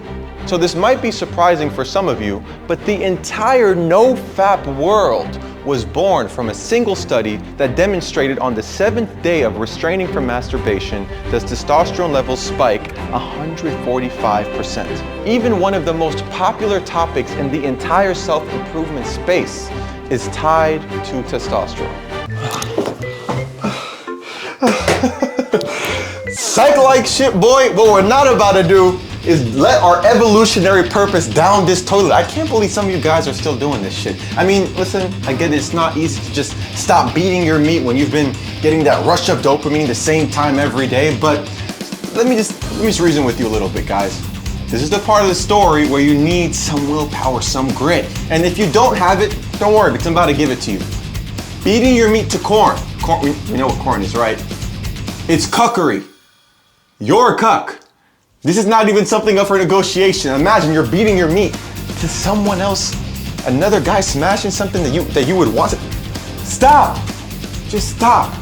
And second of all, do you guys actually beat your meat with lotion, you fucking freaks? Like, I can't, like, I see this as it's kind of like, oh, you know, with lotion, like, you guys actually do that shit, you freaks? You're making this fucking weird cuckery ritual sexual? That's crazy. Y'all are crazy. Stop it. It's done. So, opponents of the no-fap movement, the compromised men that convince themselves beating their meat to corn actresses, following them on every single social media, going to corn conventions is somehow partaking in some very progressive, anti-stress, pro-health thing. Those guys, they love to mention the fact that the study that you guys keep referencing actually demonstrates that after 7 days when testosterone peaks, it returns to baseline. So you guys are actually misrepresenting it. That's one thing that they say. Another thing that they love to say is, well, the study that created this no pussy, no fap incel movement actually got retracted. So you guys are wasting your time doing all of this when you could have been ejaculating into the toilet tub pixels, right? That's what they believe, right? By the way, about that second point, the reason that it got retracted had nothing to do with the fact of the content of the study. Rather, it was just a translation thing, but they don't mention that. But further speaking on this, the first point that they made about, well, actually it returns to baseline, there is something that neither the retractors nor the supporters mention, and it's the fact that there is evidence that ejaculation, if taken to a point of sexual satiation, meaning so much nutting, the will to even nut is starting to fade, it triggers a decline in androgen receptors and increase in estrogen receptors. Androgen receptors are what allows testosterone to work in your body. So even if you have the highest testosterone levels with low androgen receptors, it doesn't matter. Put on top the fact that it increases your estrogen receptors, and then you have a recipe for demasculinization. You know, when you start talking like this and defending fapping, right? That's what happens. Some people even go far enough to practice semen retention, which means full-on abstinence, right? Even if you have Kuchara in front of you, you don't nut. And people they do. You're wrong. My opinion, it's just a rebranded, it's just a rebranding of can't get laid. So, because I can't retain semen, I can't. Because, I mean, I quit jerking off 8 years ago. I don't consume adult entertainment. No offense. but I can't do semen retention. There's so many beautiful women who want my time and want my attention. Is it a real thing? In your industry, do people do this shit? Man, what the fuck, man? Are you serious? I mean, is this one big cope? All right, scratch semen retention. I don't practice that one. I just do no foul, because I get pussy. I definitely get coochie, guys. I mean, that's, right? I mean, yeah, I do, right? This, whatever. All right, guys, so to make the point very simple for you, listen, if you mess up every now and then, it's okay. But to make sure all this other work you're doing matters and has an effect on your body, then it's better to just fight the urge, don't be a cuck. And if you have a real interaction, then which I have plenty of. I don't do that weird semen retention. I don't even know why I brought that up, right? If you have a real interaction, then you just nut in them? No, what? That can't be right. I mean, I'm not, all right, fuck this, guys. Last pillar. I gotta go cook my fucking dinner. So just, fuck, man, I'm such a bitch, bro.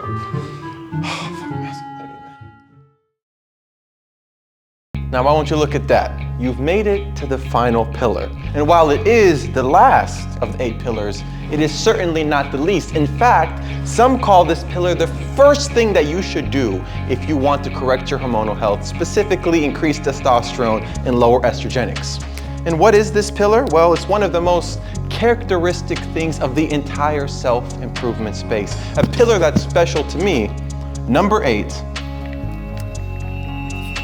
fat loss. So we've talked about the estrogenic paradox that explains that estrogenics are stored in your fat while also simultaneously stimulating fat growth. And we've talked about how testosterone and estrogen have an inverse relationship. So it makes sense that this study demonstrates that body fat and testosterone have an inverse relationship. In addition, this study shows that some obese men between the ages of 14 and 20 have up to 50% less testosterone than those who are not overweight. Losing body fat is probably one of the most powerful ways that you can increase your testosterone and combat estrogenics, for the simple fact that you're not even giving estrogenics a place to exist in your body. I mean, you're literally taking away the thing that inhibits testosterone production, right? So if you want to make sure all this other stuff you're doing is having a good effect, then let's make sure you get your body fat percentage low, which, let's be honest, guys, one of the most honest signals of masculinity is a low body fat percentage. Which, by the way, just disclaimer, you know, I'm not my leanest. I've been a lot leaner, okay? So I know you guys see me, just give me a break, all right? I'm fucking intellectually breaking everything down for y'all, all right? For anyone that was thinking I'm not at my leanest. You know, guys, it is kind of sad that we're here at the final pillar. I feel like together we have grown a lot through this entire day, and the best part is that your guys' days are gonna start looking a lot like mine, like the one we just had, and that is actually very fulfilling. Speaking of fulfilling though, dinner after a long day, so let's talk about it. Guys, I got 1 pound of grass-fed organic ground beef, right? Little Drift mukbang action over basmati rice, a little like organic, you know, chipotle bowl, right, with organic guacamole, a cup of organic whole milk yogurt, right? That's definitely gonna have some probiotics in there. Then we have a full bag of chips, organic plantain chips are really good. Then for dessert, we have a full bar of dark chocolate, organic dark chocolate at that, with 16 ounces of organic orange juice.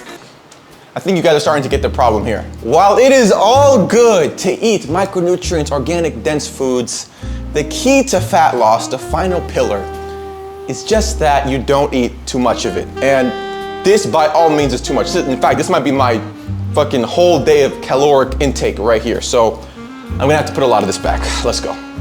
When it comes to fat loss, I have to say that this pillar does hold a special place in my heart, because this was the first time I was introduced to the self-improvement space and my first win in actually trying to become a better man. I can confidently say that if I didn't have that body transformation under my belt a couple years ago, then Mr. Drift wouldn't be a thing. So what's the main takeaway when it comes to fat loss? It's that it's 80% food intake, only 20% fitness. Don't be fooled trying to do all of these different workouts, ab routines, if you don't address food intake, which is why I'm actually storing half of my dinner right now, because all that you just saw was way above my caloric limit. So a little meal prepping action as well. I'm gonna store this up right here, pop it in this fridge, and that'll actually save me from getting any fatter than I am right now. The way to do fat loss, the way that I did it a couple years ago, and the way that it's unanimously agreed across science that is like the foundational way to lose weight, not like some fad diet, is through a caloric deficit, which means counting your calories. And that's kind of what you guys just saw me do. This is all I can afford to eat for today, but that's not a bad thing at all. It actually makes things very, very clear. Let me explain. The calculation is simple. 15 times your body weight equals your maintenance calories. If you eat that much every day, then you'll maintain weight, so subtract that number by 200 to 500 calories to start losing weight. Use that number of calories until you start to see that you've plateaued in your weight loss journey, then redo the entire calculation with where you're at weight-wise. And you might be thinking, Mr. Drift, when do I know to stop losing weight? The goal is simple, to at least get yourself under 15% body fat, but ideally 12% body fat. That's when you're at a good range in which optimal hormonal functioning can happen in your body. If you go to like 6%, that's not good for your testosterone at all. Don't go that low, that's actually really not good. But guys, this is the fat loss pillar. That's all you really need to know. An added bonus is if you do this on top of everything else I'm telling you, strategic training, you might end up in a couple months like really ripped and like looking really good. So I think it's worth that mental extra effort to think about your calories, about your micronutrients, your macronutrients. All of it is 100% worth it. You're wrong. What? Don't be putting your fucking meals in little boxes. Don't be a dickhead who's talking about macro calories or fucking this diet, keto diet. All bullshit. What the fuck? I just can't fucking win. Oh my God. Fuck, man. And that is a wrap for our day. We have made the full loop, the entirety of Drift's 8-pillar masculine reset protocol. Or at least it would be. But I have one more bonus pillar. For those of whom want to add an edge to maximizing their masculinity, for the overachievers, something that I've actually had the pleasure to help create, something that I've been aware as a method to increase testosterone for years and I've done myself, and is the sponsor of this video, the bonus pillar,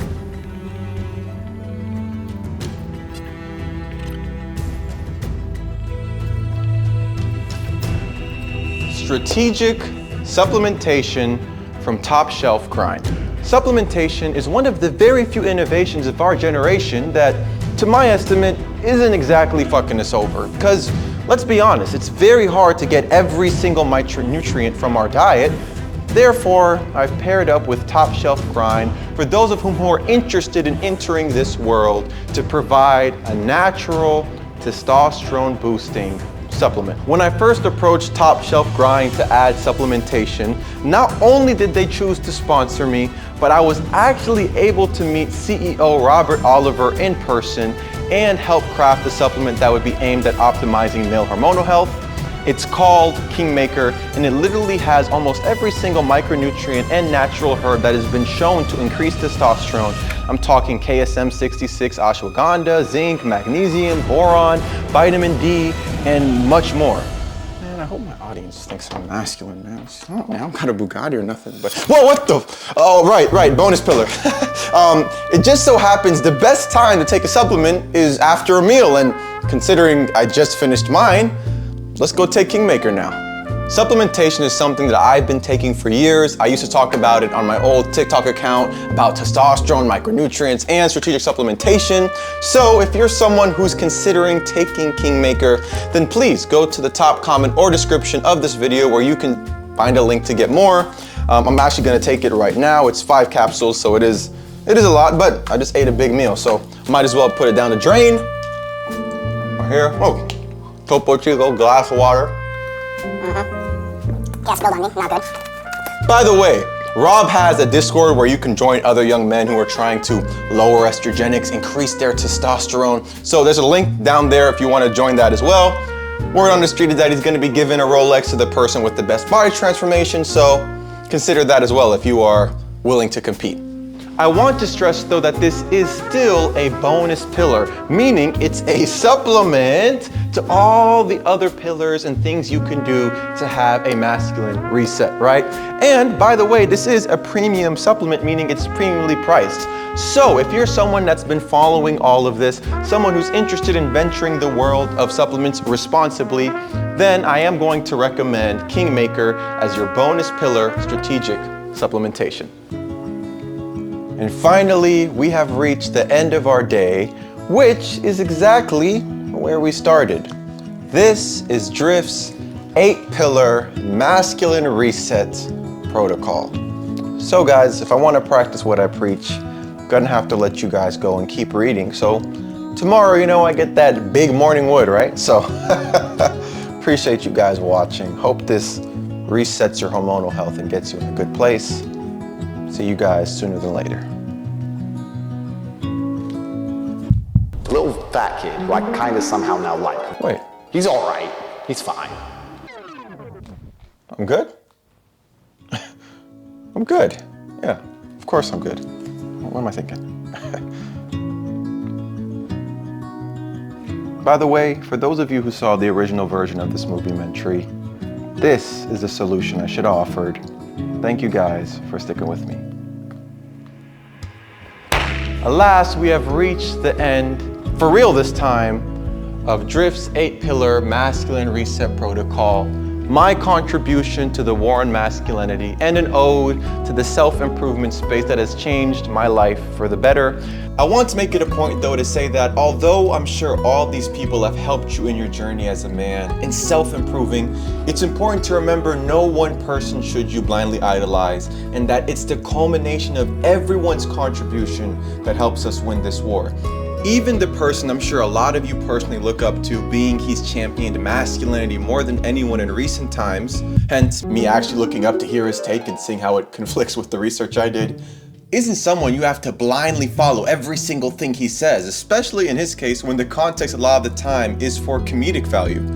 That we should strive to pave our own path and way in this world as men, which is why I also want to make it the point though to say that this is a general framework that you can follow to increase your testosterone, combat estrogenics. However, you should not be so dogmatic about this that it imprisons you, right? Like I mentioned earlier, an 80-20 approach is best and sustainable when trying to manage all of these different pillars, right? Because let's be honest, sometimes you're gonna wanna go out and eat dinner, some processed food with your family. You know, you're not gonna be the only person, no, I can't touch the plastic, I can't touch the meat.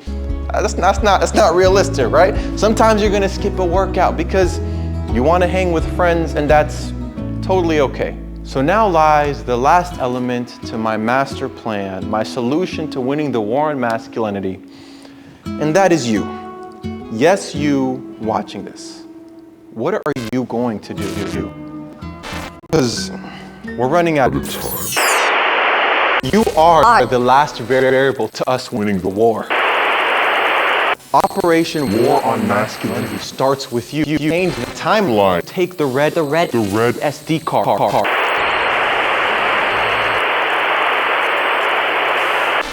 Wait, who's at the door?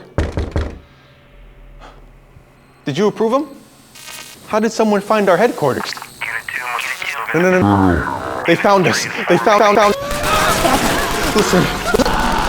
We don't have much time. Okay, you gotta do something. Listen, if you're the chosen one, you have to change the timeline.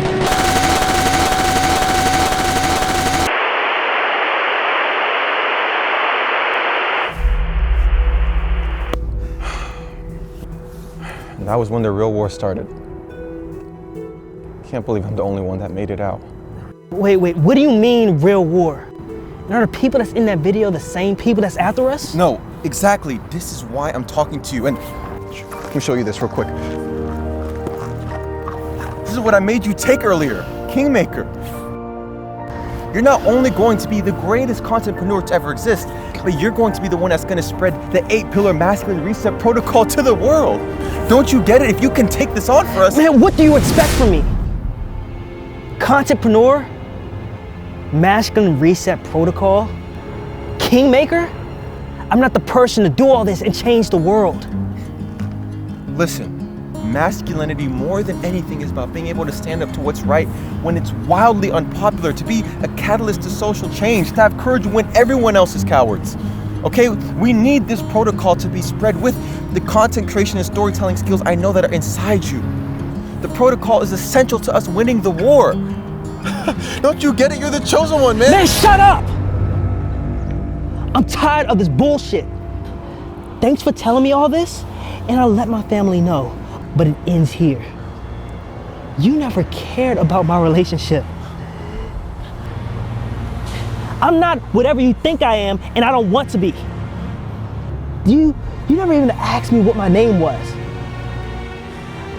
Do you know what the fuck my name is? Michael. Your name is Michael. Born July 22nd, 1998, an only child of Ethiopian ethnicity. Okay?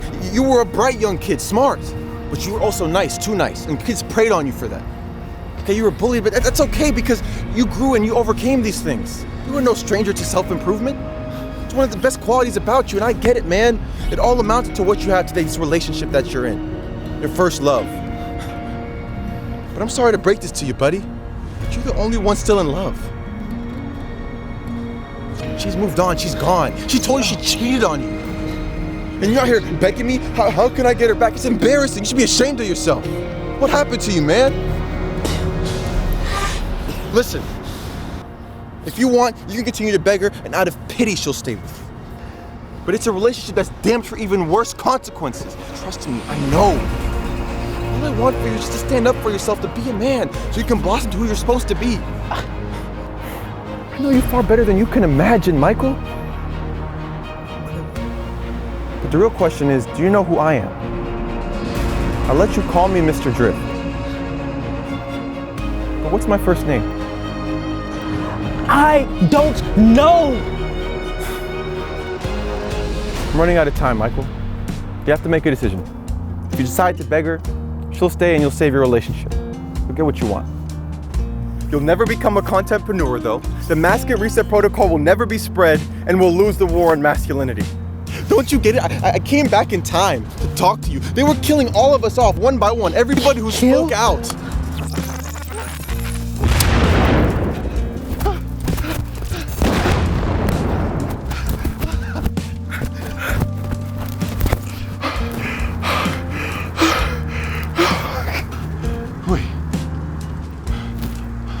Unless...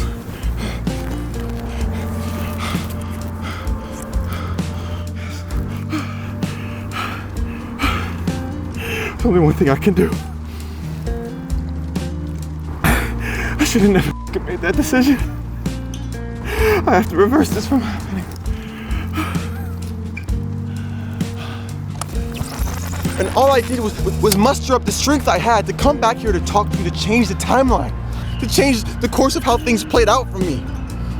I get where you're at, man. I made that decision, and it was the wrong one.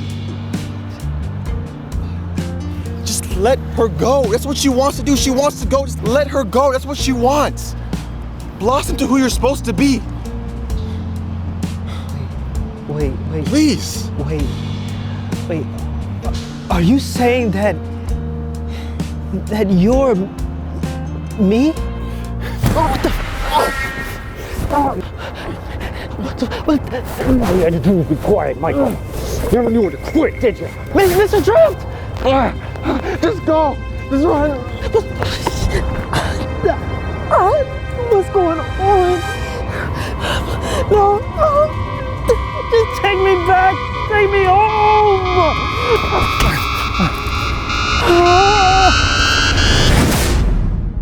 Hello? Look, Michael, I'm sorry. What the fuck? I'm back? And you're not paying attention. So I'm gonna go. Wait, babe. I have something not to say. I... Just let her go. That's what she wants to do. She wants to go. I'm sorry. Oh, and let me guess, you're gonna apologize, try to beg me to stay, like, no, it's okay. No. I'm sorry I couldn't be the man you needed me to be. And I'm sorry I let myself go. I understand why you made this decision, because you deserve to be happy too, even if that's without me. What? We should break up. I have a lot of learning I have to do, and us ending this is necessary for my growth. I can take accountability of that. I didn't expect you to take it this well. I didn't either. I mean, look, we can talk about this. I'm just frustrated that... No! This is the end. You cheated. There will never be an us again. So I need to focus on myself, and you can leave now. Are you serious? Face I knew, but I must forgot. Yeah. Emotional flicker. You were my everything. We know we could have done it better. Fought for the little things we wanted. I know it was so good together. Still you had to let go.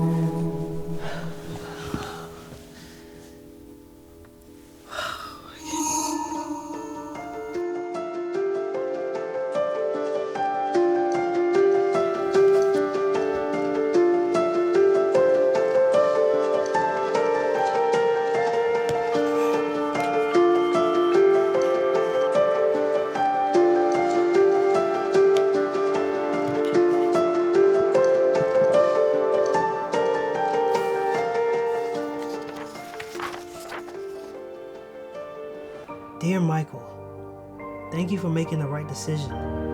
We fixed the timeline and I accomplished my mission. On the table, I have left you everything you need to start making content. The camera, laptop, and SD card. You don't have to get started now though. Continue to grow in your self-improvement journey. In time, you will naturally enter this space, out-compete everyone through your signature moviementary style, and most importantly, you'll create the War on Masculinity Moviementary. Ushering in a solution that will save a generation from getting sicker and softer. Best wishes, Michael Drift.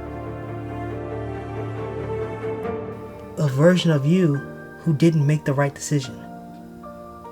Contentpreneur, Michael Drift, founder, www.contentpreneur.io. This is the same SD card. This is the camera that he used. This is the laptop that. This is crazy. This is insane. I gotta wash my face off. I can't. I gotta wash.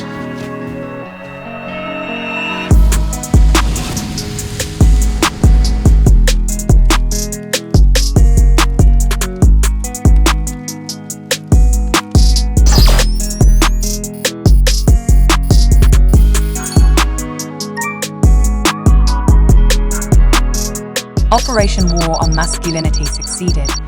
Michael Drift has changed the timeline, which is why you're watching this moviementary. Now it is finally time to hear Mr. Drift's big announcement. Thank you for sticking around. And that is a wrap. The War on Masculinity reloaded, and you've made it to the big announcement video, what my AI assistant at Contentpreneur has been hinting at you throughout this moviementary.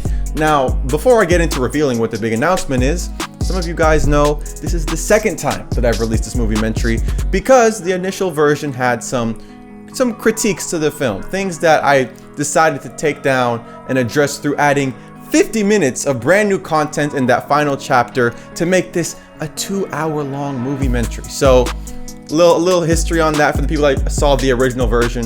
Hope you guys liked it. But enough with that. Let's get into the big announcement. You guys ready? It's coming. Contentpreneur is a real organization, and so is the URL that young Michael read at the end of the moviementary, www.contentpreneur.io. Guys, I've been doing this YouTube thing for almost 2 years now, and I have spent like the last year not uploading, not only because I was making this huge moviementary, twice even, right, a reloaded version, but because I was planning out the dream business that I want attached to my channel that could allow me to continue making Moviementries, and that is contentpreneur. I want to make it so not only am I making these, huge, high quality, long form storytelling videos to build my channel, but I can actually help and teach others who want to do the same and eventually live a life as a contentpreneur where passion meets profit. You guys saw me how I convinced my younger self to take on content creation, learn the art of storytelling, so we can change the timeline. But for those of you who actually want to kickstart your contentpreneur journey, then I'm very proud to announce Contentpreneur Academy. Guys, this is the baby that I've been working on all these months, and the organization that's, helping us win the war on masculinity. Listen, we're already doing big things over here. I'm just saying though, you guys saw the Moviementary, we're doing big things. But genuinely, if you guys are actually interested, then you can go to www.contentpreneur.io, where you'll be met with the Contentpreneur Manifesto, which is a free presentation teaching how anyone can build a die-hard YouTube fan base in today's hyper-competitive, super saturated YouTube market without having to spend years creating hundreds of videos. It's very informative. I put a lot of good takeaways and principles that I use in making these big videos. So even if you're slightly interested or you want to see what this whole contentpreneur thing is about, recommend you go watch that. Finally, before I let you guys go, another bonus announcement. I'm launching an email newsletter where if you sign up right now, you can get a free Drift's 8-pillar masculine reset protocol PDF detailing all the pillars, takeaways, action items, things that you can do to, again, increase your testosterone, lower estrogenics, and win the war on masculinity. All you have to do is go to www.michaeldrift.com, enter your email, and you guys can start to see weekly emails from me, insights on what the next Moviementary would be, things I'm thinking, takes that I can only share through the email, stuff like that. Hear me on a more often basis. Don't have to wait between Moviementries. You can go there. And with that, guys, I think it's done. This project is finally done. Oh my gosh, the War on Masculinity project, bro. Kudos to you guys for watching a 2-hour Moviementary. I put my heart and soul into this project, and I'm not gonna lie to you guys, I'm not leaving for a year to do a 2-hour Moviementary. Again, I mean, that's just unfeasible. Like it wasn't supposed to be this long. But considering, the gravity of the information and what's really going on, I'm happy I spent this much on such an important topic. So before I really wrap this whole thing up, I'll do some thank yous. Thank you guys to you guys, right? Thank you guys for even watching this. Literally, I do this because of you guys. So huge thank you for even just allowing me to live my dream, right? Like contentpreneur, it's incredible. I mean, thank you to my team, the actor and actresses that were part of this, the videographer, the editing help that I got for certain parts. Thank you to my internal team that's been helping me and just helping me build everything and, actually turn this whole thing into now a real career. It's just been an incredible journey. And yeah, now it's coming to an end. Thank you guys again, seriously, I can't tell you guys enough, man. I wake up every day and I get to do what I love, right? So there's nothing better than that, and that's because of what you guys have done for me, so for watching me. All right, guys, gonna have to let you guys go. I'm gonna see you guys sooner than later. It's not gonna be a year again, please. It's not gonna be that long again, so just don't expect a 2-hour Moviementary again. But anyways, love you guys. Thank you. See you next time.